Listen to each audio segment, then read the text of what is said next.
Shut up and sit down.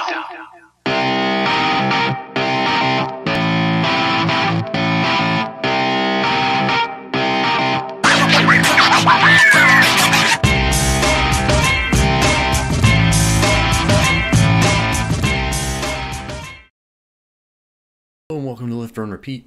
My name is Jason Berg, and today we are talking about Beginner's Fitness Part 2.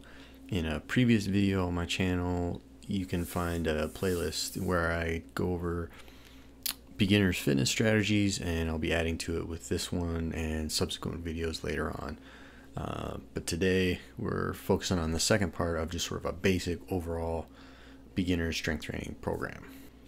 A quick word about internet videos. In general, you should not do a workout video that you see online on this channel or any other channel without first understanding that you will be taking on some risks. So you should not do this video if you feel in any way that any of the exercises you see might compromise you physically. So make sure to check with a doctor or physician before you feel like you can do that. Secondly, you should not take my list here as the definitive list of the greatest exercises in the history of man for a beginner. These are simply exercises in a sequence or a style that I've found to be effective for new people when they're first starting out. So that being said, this is also not a how-to video necessarily, so just leave a comment down below and I can make a future video about like specific how-tos and things to look for and cues that you can try and remember to do things right.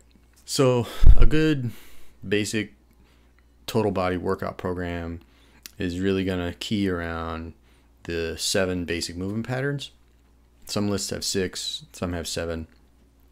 I think of it as 7, following push, pull, bend, lunge, squat, twist, and then gait or walking assessment, and making sure that your locomotion is good.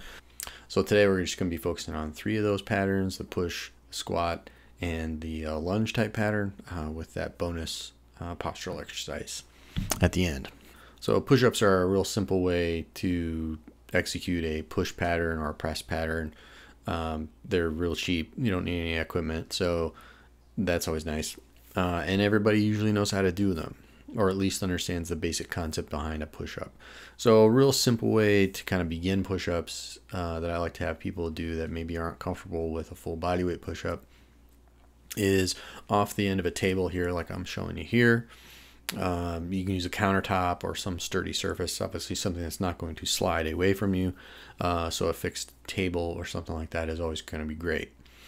You know, you hear in using the table like that, what you can do is kind of focus on sort of the basics. So you can focus on hand position and find out what's good for you, making sure you achieve good depth. So on a table like that, you know, you're gonna be looking at striking like the corner of the table, you know, kind of middle of your chest there, where your hands are, and that's kind of a good guide for that, and so you can get that nice good depth, so you're not short arming or anything like that. The progression here is going to be, obviously, as we see here, the progression is going to be to move to the floor, and kneeling is always a great way to start. That's usually a good modification for most people, and then progressing to more of a full push-up here, like I've got going on here, although I should have probably taken my hat off. But still, squatting is a great pattern, and it's really kind of a essential one for kind of moving through the universe. Here you got to get up and get down all the time. There's a lot of ways to modify a squat. Here I'm just going to be using a bench. You can use any kind of chair that you like, and what we're going to do is what I call just a touch and go. You're just going to lift up, and then as you sit back down, you're going to sit back down until you feel your butt just barely touch the surface of either the chair or the bench in this case, and then you drive back up. That helps you from, you know, sitting all the way back and then rocking back, you know, rocking back and forth to generate momentum, and really kind of keeps the action where it needs to be, down in the quads and the glutes. So this touch and go pattern is kind of a good way to get into it. If that's still too low, you can always raise things up, use a taller chair, like I've just put a pad here, and that makes things a little bit easier if it's too challenging. A nice progression here that I like to use with the ball is on the wall here. And the nice part about this is that by pitching your feet out a little bit and leaning back into the ball, it takes a lot of the pressure off your knees for some folks. And then your hands are free, so you can then, you know, grab onto weights or dumbbells or something like that, and you can go up and down and make the exercise harder, like I'm doing right here. And then the next progression would be the, you know, towards, you know, something more challenging even, is the free squat or the air squat. Here you want to focus on things like depth, maintaining upright posture, dropping your butt down, keeping the chest up, making sure your weight is centered kind of mid-sole, mid-foot. You don't want to be all the way on your heels, but you don't want to be all the way on your toes either. And then, you know, getting good depth as you get better and more competent at the pattern. And same thing here, you can have weights in your hands too as you get a little bit stronger and a little bit better at going up and down.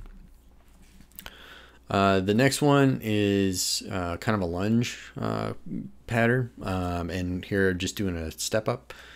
So a step up is going to be related to more of a lunge type movement, and I didn't want to do like a body weight lunge just because that could be difficult for a lot of people. So this is just making it easy here, and everybody's got stairs in their house. Well, not everybody, but a lot of people have stairs, so there's a lot of access there too. So just a simple step up to a balance with a fingertip on the wall is a really good way to work on your balance and stability, which is important.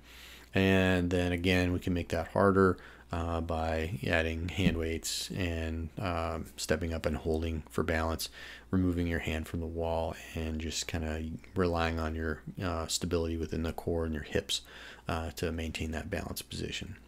And then finally, the good postural exercise that everybody could benefit from. This is called a prone cobra, and we just start here face down on the mat with palms out.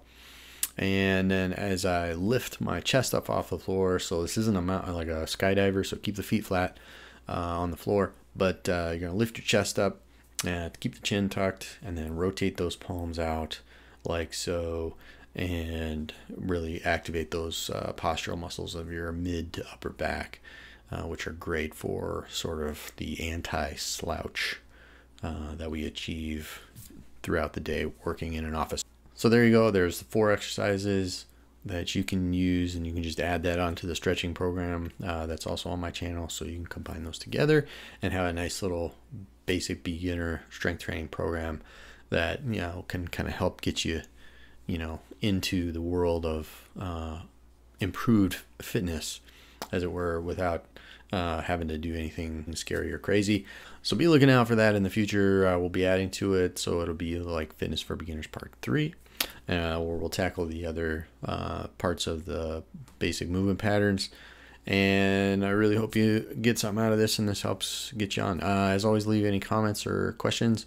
Again, if you have a question about the specific exercises shown, hit me up, and I will maybe do a video about that.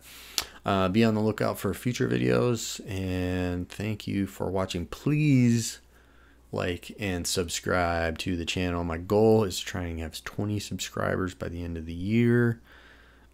I know that doesn't sound like a lot, but I only have 2, so it would be great if you could like and subscribe to the channel. Thank you very much. I am still Jason Berg at the end of this video, and this is Lift Run Repeat. Thank you very much, and I'll catch you on the next one. Thanks.